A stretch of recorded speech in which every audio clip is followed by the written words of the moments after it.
Hey, good afternoon, everybody. Aaron here, Johnny's Automotive.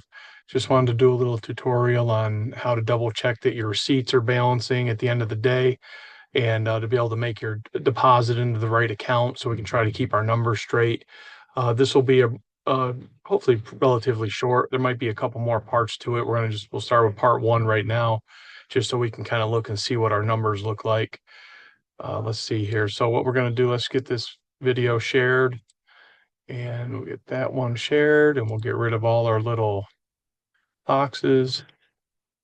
Let's see here. Well, doing it that way isn't going to work. Hide video panel and hide the floating controls.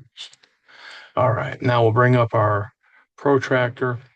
Waiting for our other, there we go, little box gone. So once we're done at the end of the day, first of all, we want to start with a couple basics. What we should be keeping on hand for cash uh, at each of the stores.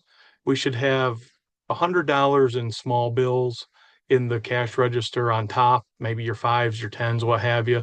And then an emergency $100 that can just be in some 20s, or it can also be broke down, whatever. But it's not always great to just have $100 bill under there because sometimes it's about making change or being able to do something smaller. So, but $200 should be our maximum cash drawer that we're keeping at the end of the day. A lot of companies out there count it right to the penny. At this moment, we're not going to count right to the penny, but roughly right at $200, more than $200 should be going in your nightly deposit. So let's take a look first. The first thing we're going to look at, so we're at the end of our day. We're looking at our page here. We're going to go up to home. We're going to go over to our reports. And then we're going to make sure now we're going to start right now with all reports on. Once you've done this report once or twice yourself, you can save it as your own personal report. And then at that point, it would show up under the My Reports tab. But either way, you can get to it right now under all reports. We go to financial, and now we're going to go to the cash receipt balance. And we double click on that. And then, of course, we're looking for it to be selected as today because today's all we're concerned with. We hit execute. Now, what we see here is this is going to give us a quick overview. This is going to give us our invoices totaled for the day. And it's also going to show us maybe if we had some deposits in and deposits got used, it'll show us that. Deposits received. So we see that at a point today, we took $499 in as a deposit towards some jobs. We used a total of 270 towards some other jobs that had been on deposit, cleared out. And now we come down here and this area is gonna show us exactly what went in for each particular thing. So we see we had $400 with cash. So obviously at the end of our day, our drawer should have a balance of a plus of $400. That's going to be part of our deposit. We see it gives us the debit card, Discover, MasterCard, Visa breakdown. If we had taken an Amex or something else, it would also show up down here. We just haven't at this point in the day while we're doing this demonstration. So with that page being said, now this is something where we'd want to go up. We can actually print this form here so we can take a look at it later on, set it up, print it, okay, print that out.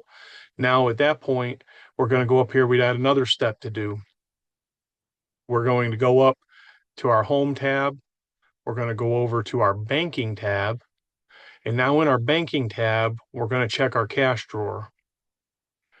Now, this should be it with unless there's something very bizarre happening, it should just mimic the report we just already printed.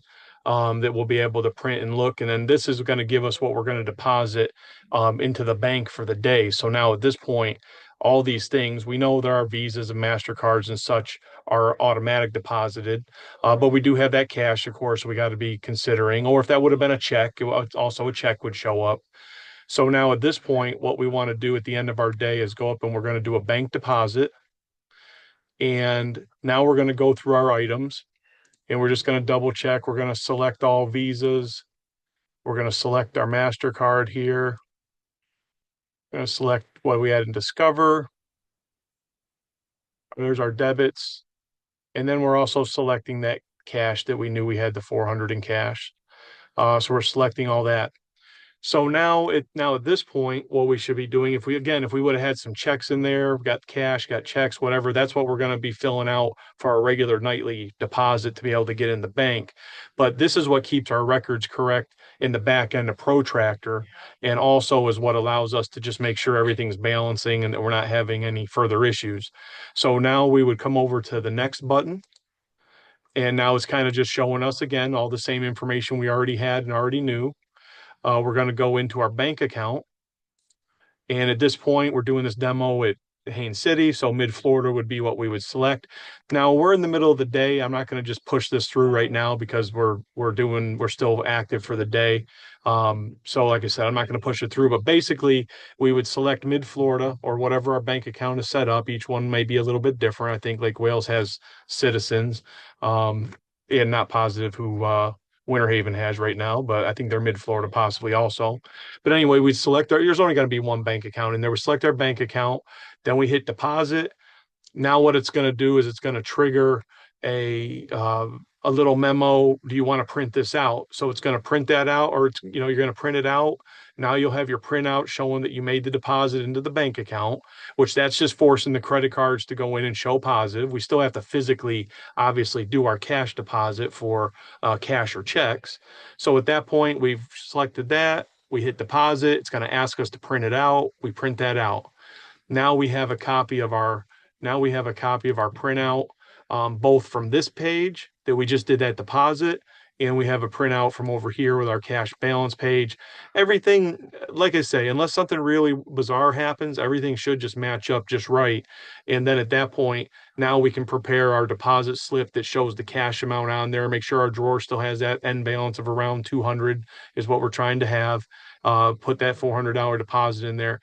We'll do another video a little later on that's going to describe how there are things that come up and your cash drawer can get off a little bit. Maybe, somebody just had to grab $10 and run down and put some gas in a customer's car that we were having an issue with, or something comes in and you spend $2 or $3 or $5 here or there.